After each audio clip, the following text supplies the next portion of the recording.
Today we're covering energy drinks. Millions consume them daily, but how do they really work and what are the risks? Energy drinks are no longer occasional products. For many, they're daily tools, sometimes multiple cans per day. Before we talk about energy drinks specifically, let's discuss a little bit about how they work and specifically how caffeine works. From a physiological standpoint, energy doesn't come from a can. Cellular energy comes from ATP, which is adenosine triphosphate, which is broken down to release energy. ATP is generated from metabolizing calories, such as carbohydrates, fats, and proteins. As ATP is used throughout the day, adenosine accumulates as a byproduct. This is one of the primary drivers of sleepiness, the buildup of adenosine in the brain. As your cells use ATP throughout the day, that adenosine accumulates and binds to the adenosine receptors, increasing what's called sleep pressure. That's the part of why you feel more tired the longer you're awake. Caffeine doesn't remove adenosine, it blocks the receptors and prevents it from binding. So the fatigue signal is still there, you just don't feel it as strongly. Sleeping lowers adenosine levels and resets those receptors naturally, restoring alertness in a physiologic way. So energy drinks don't create more ATP, they don't restore cellular energy, they temporarily override the brain's fatigue signal. And overriding fatigue repeatedly is very different from restoring true physiologic energy by consuming calories and sleeping. A simple way to explain this is energy drinks don't truly generate energy in the body. They stimulate your nervous system and blunt fatigue signals, which make you feel more alert. So let's get back to energy drinks and caffeine. The recommended upper limit of caffeine in healthy adults is about 400 milligrams per day. One typical 16-ounce energy drink contains about 160 to 300 milligrams. 2 or 3 of these cans quickly exceed safe limits.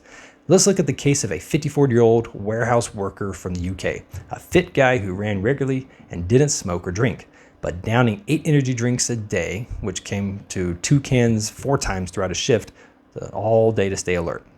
Each can packed 160 milligrams of caffeine, totaling to over 1,200 milligrams daily, way above the 400 milligram limit. One day, his blood pressure skyrocketed to 254 over 150, way into the hypertensive crisis range, leading to numbness on his left side and balance issue, all accumulating into a stroke. Even after treatment and quitting the energy drinks, he was left with permanent numbness in his left hand and foot. This is not isolated. Doctors have seen similar cases from atrial fibrillation, brain hemorrhages, and clots from these drinks. Published case reports have linked heavy energy drink use to the AFib, ventricular arrhythmias, QT prolongations, strokes, seizures, acute kidney injury, and rhabdomyolysis, which is the severe breakdown of muscle.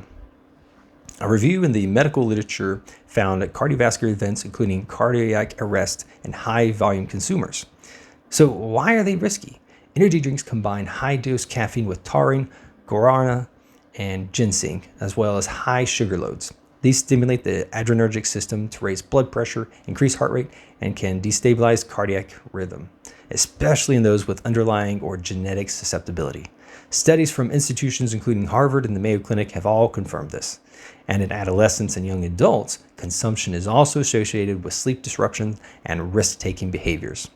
Now, some of you might say, I drink the healthy ones, the zero sugar energy drinks.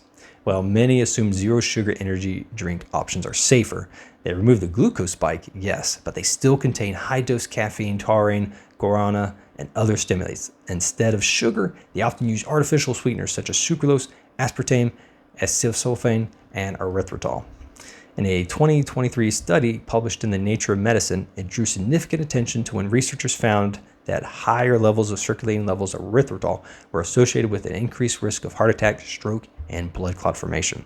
Laboratory testing suggested erythritol may increase platelet activation and clotting potential. While the study showed no association, not a direct causation, it raised legitimate concerns about high-dose chronic intake. Subsequent coverage in business and health media highlight that erythritol is common in zero-sugar beverages, protein bars, and keto products. The key issue is exposure level. Energy drinks can deliver concentrated doses regularly, especially if you drink multiple in a day. Regulatory agencies currently consider approved artificial sweeteners safe within established limits. However, emergent research suggests that chronic high intake, especially in combination with stimulant load, deserves caution. In short, removing sugar does not remove stimulant stress, and replacing sugar with artificial sweeteners does not automatically make a product cardiometabolically neutral. The zero sugar does not mean zero risk. Now, I'll be candid. I do occasionally drink an energy drink, but I try to limit it to no more than one a week. And that's the key, moderation. Using one occasionally, on like a particularly long day or when you've been running on empty at the end of a demanding week, it is very different from a daily or multiple per day consumption. The real concern is habitual use, especially when energy drinks are combined with other stimulants such as coffee, pre-workouts, caffeine supplements, or additional high caffeine beverages. At that point, you're not just having a boost, you're stacking stimulants, and stacking stimulants is where the risk begins to rise. The bottom line is, occasional use may not be dangerous for most healthy adults, but routine dependence is where problems develop. So remember, moderation matters. Now, if this episode helped clarify some issues, please share it and subscribe to get notified of new episodes. This is The Seymour Show. Stay grounded in truth.